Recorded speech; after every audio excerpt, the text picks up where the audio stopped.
Di setiap kisah, ada hikmah yang tersembunyi. Di setiap luka, ada cahaya yang menanti. Selamat datang di Sohibul Hikayat, tempat hati kembali menemukan arah. Pernahkah kamu merasa, orang yang berusaha baik justru hidupnya lebih berat? Ada orang yang rajin salat, tapi rezekinya sempit.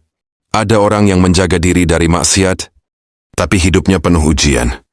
Sementara yang terlihat jauh dari Allah, hidupnya tampak mudah. Lalu muncul pertanyaan yang sering disimpan dalam hati. Kenapa yang berusaha taat justru diuji lebih berat?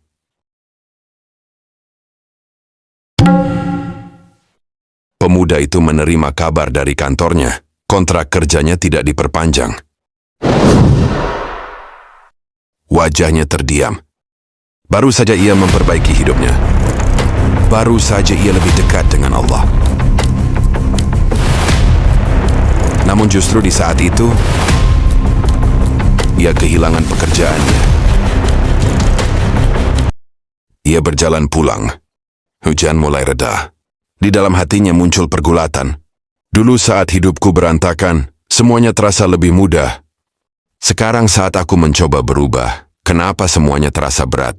Pertanyaan itu sunyi, tapi nyata.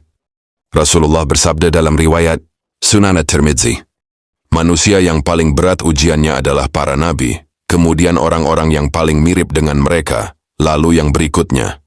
Artinya, semakin kuat iman seseorang, semakin besar pula ujiannya. Allah juga mengingatkan dalam Al-Quran Surah Al-Baqarah ayat 155, وَلَنَابْلُوَنَّكُمْ بِشَيْءٍ مِنَ الْخُوفِ وَالْجُوعِ وَنَقْشٍ مِنَ الْأَمْوَالِ وَالْأَنْفُسِ وَالثَّمَرَاتِ وَبَشِّرِ الصَّابِرِينَ. Dan kami pasti akan menguji kamu dengan sedikit ketakutan, kelaparan, kekurangan harta, jiwa dan buah-buahan. Dan sampaikanlah kabar gembira kepada orang-orang yang sabar. Perhatikan kalimat itu. Bukan mungkin, tapi pasti.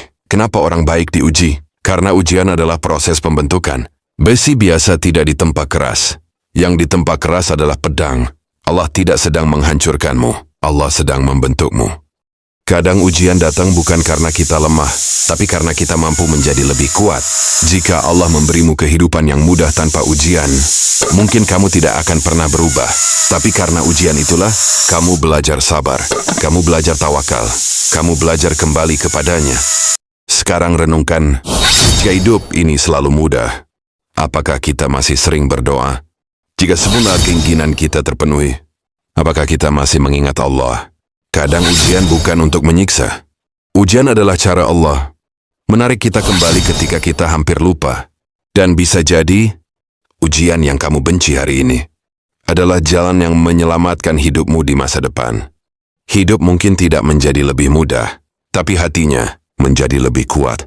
Jika hari ini kamu sedang diuji setelah berusaha menjadi lebih baik, jangan berhenti. Karena bisa jadi, Allah sedang menulis kisah yang lebih besar untukmu. Jika episode ini menguatkan hatimu, subscribe channel ini agar kita bisa terus belajar bersama. Di episode 8 nanti kita akan membahas, kenapa pertolongan Allah sering datang di saat terakhir. Karena kadang, Allah menunggu sampai kita benar-benar berserah, sampai bertemu di episode berikutnya. Assalamualaikum warahmatullahi wabarakatuh.